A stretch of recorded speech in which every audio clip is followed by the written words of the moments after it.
la vocación y la misión de la familia de los Macabeos. El marco donde se desarrollan los acontecimientos de esta familia de los Macabeos es sobre todo la helenización, esa fase específica, especialmente durante el tercer siglo antes de Cristo. Los Ptolomeos o Lágidas son de la zona de Egipto, heredaron de Alejandro Magno el reino, el imperio, y ellos llevaron primeramente una gestión tolerable, con cierta aceptación, con cierta posibilidad de respeto a las culturas, a los pueblos. Pero luego, en el año 198, Palestina es conquistada y queda bajo la dinastía de los Seleucidas. Ellos son de la parte norte, de la parte de Siria, con Antíoco III, llamado el Grande. Pero ya esta cultura o este imperio, ya más bien sirio, pues tiene grandes proyectos, manías expansionistas, y va a dedicarse a implantar con más fuerza pues la cultura, las costumbres de los griegos.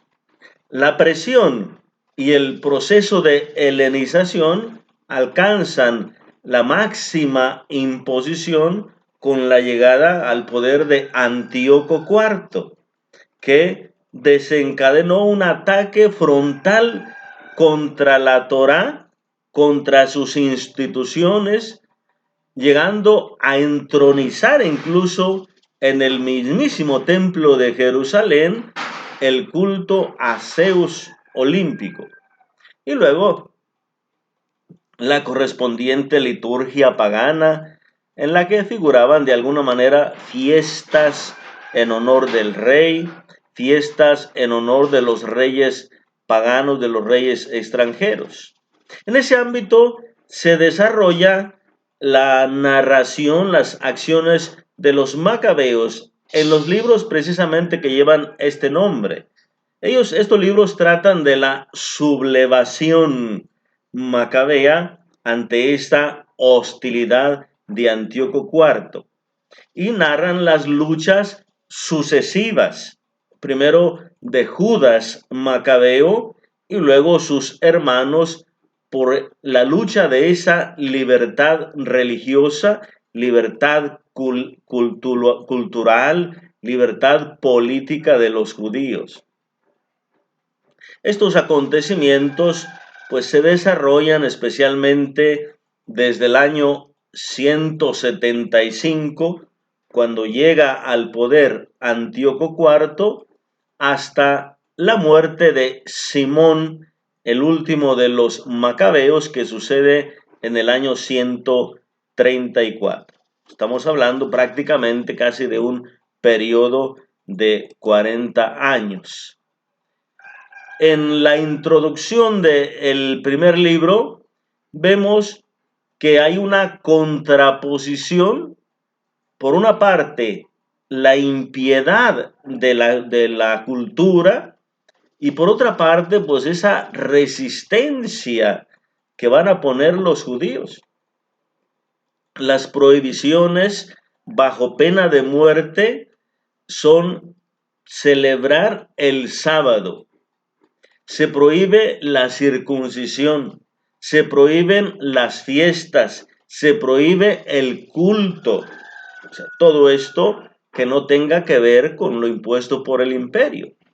Y todo esto debe desaparecer y así dar lugar a la liturgia, a la religión griega.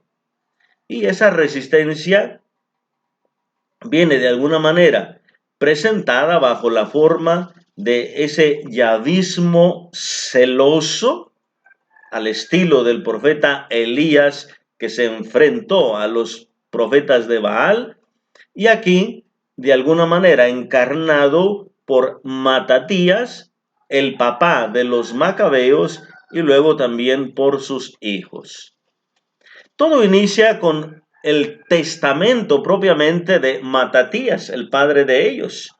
Es una exhortación a sus hijos para luchar hasta la muerte por el bien del pueblo, por defender la ley y por sus costumbres. Podemos ver primer libro de Macabeos 2:49 hasta el 70, solamente les leo dos versículos. Primera de Macabeos 2:49 al 50. Los días de Matatías se acercaban a su fin. Dijo entonces a sus hijos: ahora reina la insolencia y la reprobación. Es tiempo de ruina y de violencia. Ahora, hijos, muestren su celo por la ley, den su vida por la alianza de nuestros padres. Es el testamento de Matatías a sus hijos. El primero de ellos, el más grande, es el héroe propiamente de esta lucha, es Judas Macabeo, que emprende lo que se le conoce en ese tiempo y posteriormente como una guerra santa, una lucha por defender la santidad de sus costumbres, después de sus primeras expediciones contra los enemigos y esas primeras victorias que logra alcanzar, reconquistando el templo, va a hacer una purificación y propiamente celebrar, implantar la fiesta de la dedicación. Primer libro de Macabeos 3 al 8. Él retoma, recupera el templo, hace pues ritos para la consagración y luego inicia una fiesta que se le llama como la fiesta de la dedicación para recordar precisamente ese acontecimiento. Posteriormente a Judas Macabeo vendrá su hermano Jonathan. Él no tiene la misma grandeza o el mismo heroísmo militar o guerrero que Judas. Sin embargo, tenía cierta habilidad política, diplomática, y va a irse aliando poco a poco con los que van a quedar por parte de los reinos y se va a ganar el favor del gobernante en turno y conseguir ciertas ventajas para él y luego incluso para su hermano Simón. Luego vendrá propiamente a la muerte de Jonathan su hermano Simón. No pudo evitar que su hermano muriera. De todas maneras, alcanzó de Demetrio, quien estaba gobernando en ese momento, un cierto reconocimiento de jefe de la nación judía. Como ya de alguna manera se había estabilizado, ya había sido vencido Antíoco, entonces los posteriores eran más tranquilos y él, Simón, logra como un cierto título que se le considere como jefe de la nación judía. Y luego hizo algunas conquistas por ahí en Geser, en Acra, y pues poco a poco se fue estabilizando cierta tranquilidad en la zona. También morirá asesinado por traición y sucederá Juan Hircano. Ahí tenemos en los capítulos 13 al 16 esas actividades, pero ya ya no es de la familia de los macabeos, ya es el último que estará de alguna manera gobernando en este poco momento de cierta independencia del reino de Israel o del reino de los judíos, con esta liberación de Antíoco, cierta independencia hasta que vengan propiamente los del Imperio Romano con Pompeyo. Pero ahí están, esas son las actividades de los macabeos. La misión, pues, fue propiamente una lucha para enfrentarse a Antíoco IV, para enfrentarse a su pues hostilidad, a su esclavitud y sobre todo poder recuperar su autonomía, recuperar el templo, recuperar su fidelidad, sus costumbres. Temas importantes que tenemos ahí en estas luchas de los macabeos. Primero, una reflexión importante sobre el tema de la resurrección. En esos momentos ya es importante cómo se va profundizando. Es como la aportación más novedosa de la reflexión en esos tiempos. Antes no había tanta profundización en el tema de la resurrección. Se pensaba en los beneficios de esta vida, en una vida abundante, en una vida larga, en poseer ciertas tierras, en bendición de Dios, en salud, de alguna manera beneficios materiales. No se pensaba tanto en la posibilidad de la vida eterna. Y aquí está el tema, en estos libros, el tema de la resurrección. Se afirma propiamente la resurrección de los muertos, segunda de Macabeos 12, del 43 al 46. Y se entiende igual como una recreación, como un volver a crear de la nada, un restituir la vida, segunda de Macabeos 7:28. Se reflexiona sobre la intercesión de los santos. Bien. Se ofrecen oraciones. El mismo Judas manda ofrecer oraciones en favor de aquellos que murieron en la lucha. Bien. Y dice precisamente, si no creyéramos en la resurrección, eso sería vano. Andar orando por los que murieron sería vano, hasta inútil y ridículo. Pero como creemos en la resurrección, orar por los difuntos es cosa santa y muy buena.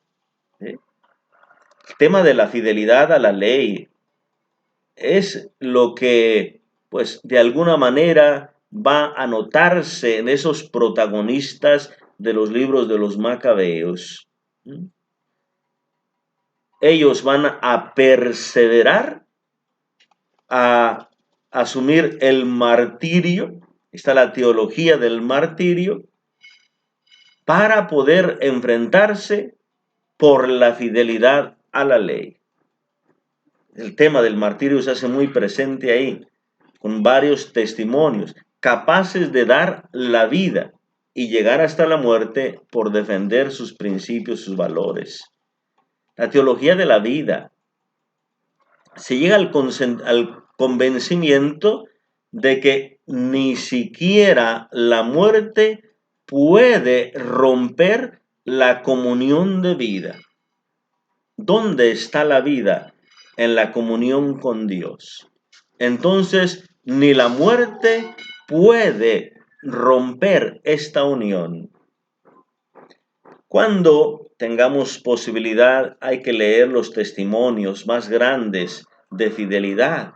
Está primero el de Matatías, el padre de ellos. Primer libro de Macabeos 2:17.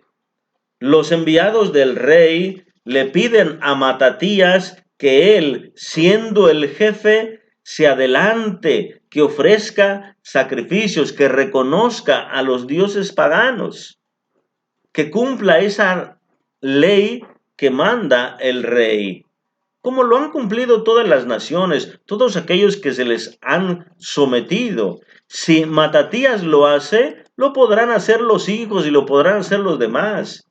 Y Matatías les dice, aunque todas las naciones que forman el imperio del rey le obedezcan hasta abandonar cada uno el culto propio de sus padres y acaten sus órdenes, yo, mis hijos y mis hermanos nos mantendremos en la alianza de nuestros padres. Y luego con una fuerte voz grita Matatías por la ciudad, todo aquel que sienta celo por la ley, mantenga la alianza y sígame. Y luego pues habrá algunos judíos que se adelantan, que hacen sacrificios, y ahí por el celo, pues Matatías va a matar a alguno de ellos, hacer tantas cosas por su fidelidad. Tenemos también el ejemplo de Eleazar, en el segundo libro de Macabeos 6:18 en adelante.